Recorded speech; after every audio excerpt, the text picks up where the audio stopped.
Ito ang aming top 7 must-try desserts in Japan. Pasok sa list ang Marion Crepes along Takeshita Street. Ang daming flavors, fillings, and toppings na mapagpipilian, and pwede rin kayong pumili ng ice cream flavor. Upon ordering, saka pa lang nila gagawin ng crepe kaya laging fresh.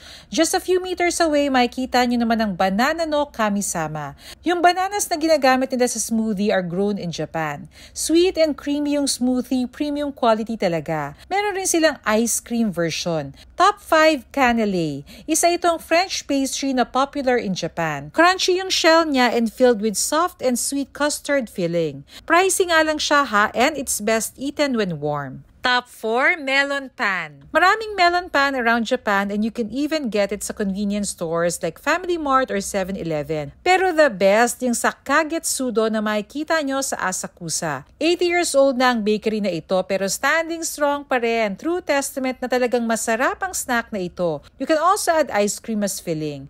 Top 3, Mochi Donuts. Mabibili nyo ito sa mga bakeries and sa mga convenience stores. It's made of glutinous rice flour. Sobrang soft yet chewy ng donuts na ito. Hindi siya greasy and super addicting, as in every night ako bumibili nito and nag-uwi pa nga ako sa Pinas. Top 2, Agesan. Pila sa store na ito dahil sa kanilang viral na deep-fried sandwich. Meron silang sweet and savory version.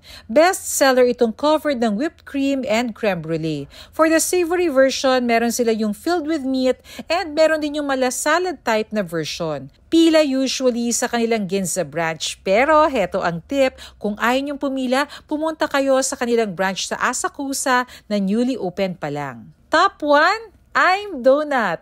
Located around Tokyo, ito na ang pinakamasarap na donut na na-try ko ever.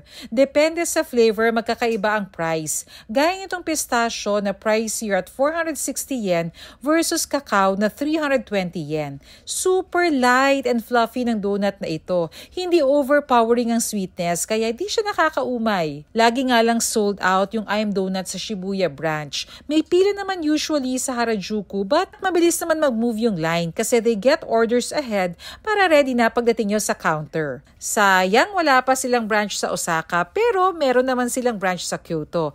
By the way, don't forget to use this discount code para makales kayo sa upcoming trip nyo.